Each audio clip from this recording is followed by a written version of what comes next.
Hello and welcome to the lecture series on monetary economics. In today's class, we are going to study the functions of Reserve Bank of India. So let's get started. The first function is Reserve Bank of India acts as the currency authority.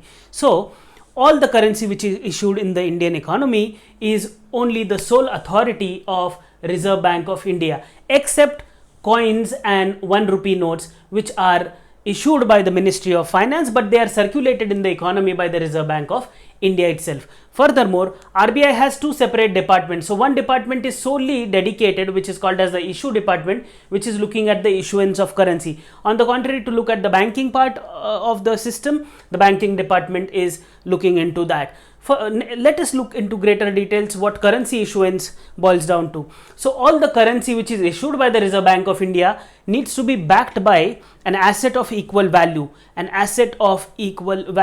meaning thereby these assets, for example, the Reserve Bank of India is going to issue currency worth rupees 1000. So the currency has to be backed with the help of asset of equal value. So equal value of either Government of India rupee securities are kept, or gold is kept, or a combination of Government India rupee securities and gold is kept. So this is how the currency which is issued by the Reserve Bank of India is backed with the help of either Government of India rupee securities or gold, or a combination of the two. So I hope the first function, which is RBI as the currency authority, is pretty much clear. Let us now look at the second function of RBI, which is also called as the Reserve Bank of India as a banker to the government. So both it is the central government as well as the state government. The Reserve Bank of India is acting as a banker to them. So what the governments are usually doing is the governments are keeping all their cash with the Reserve Bank of India, or on current account at the Reserve Bank of India, So I hope the second function is pretty much clear. Let us now look into the third function, banker to the banks. Now RBI acts as a banker to the banks. So hold cash reserve ratio. What RBI is doing is it is holding the cash reserve ratio or the cash reserves of the bank, and also lends them fund for shorter term. So this is cash reserve. It is a tool to be very precise in the monetary policy. When I'll talk about all of that in greater details, I'll talk about what cash reserve ratio particularly means. So usually banks are required to maintain certain cash reserves with the Reserve Bank of India, and therefore RBI acts as a banker to the banks and holds their cash reserves and lends them certain money for a very short period of time. So this is the third function. So I hope that is pretty much clear. Let us now move to the fourth function. The fourth function is controller of money supply and credit in the economy. So it is a very important function as far as all of the functions are concerned of the Reserve Bank of India. The Reserve Bank of India has to make sure that the money supply and the credit is circulated in the economy such that it is thinking of the best interest of the Indian economy. So this function holds immense importance, that is controller of money supply and credit in the economy.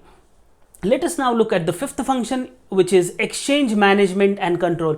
So RBI acts as the custodian of foreign exchange.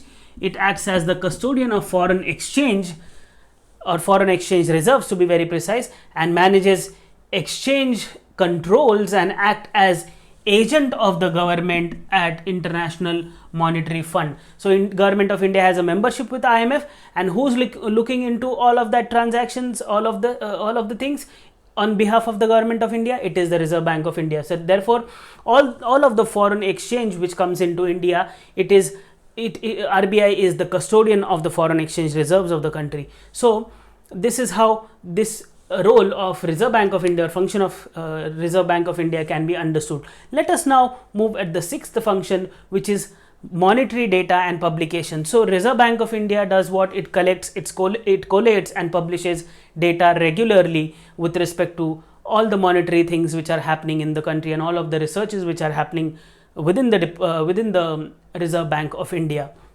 So this is again an important function. The next function is RBI acts as a promotional body. So this is a promotional role of RBI. RBI promotes what? It promotes banks to lend more. It promotes industrial activities and industrial things, then industrial finance, to be very precise. Then it promotes agricultural credit. It also promotes export finance. It makes sure that the loans are extended to people who are in need of it, that is to the weaker sections of the society. This is if you look at the promotional role of the Reserve Bank of India, there's something called as the way in which credit should be decimated or the credit should be given to the people. Yeah, so this role is played by the Reserve Bank of India. So it keeps a check on banks and financial institutions that they are lending to all the sections of the society. There's something called as priority to be very precise, it is also it is just the case in which the loans are given, or priority sector lending it is called as. So it is the government of India has to prioritize certain sectors, and the Reserve Bank of India gives directions to the banks to give loans to these priority sectors. So priority sector lending is in terms of weaker section, it is in terms of women entrepreneurs, it is in terms of agriculture. So banks have to make sure that they are doing the same, and it also promotes all of these. So I hope the functions of Reserve Bank of India are pretty much clear. They are: RBI acts as the currency authority, then it is RBI the banker to the government, RBI the banker to the banks, then RBI the controller of money supply and credit, RBI as the exchange management and control of foreign exchanges, then we have the monetary data and publications, and then we have the promotional role of Reserve Bank of India. So I hope the idea of the functions of Reserve Bank of India is pretty much clear. Please stay tuned. Thank you.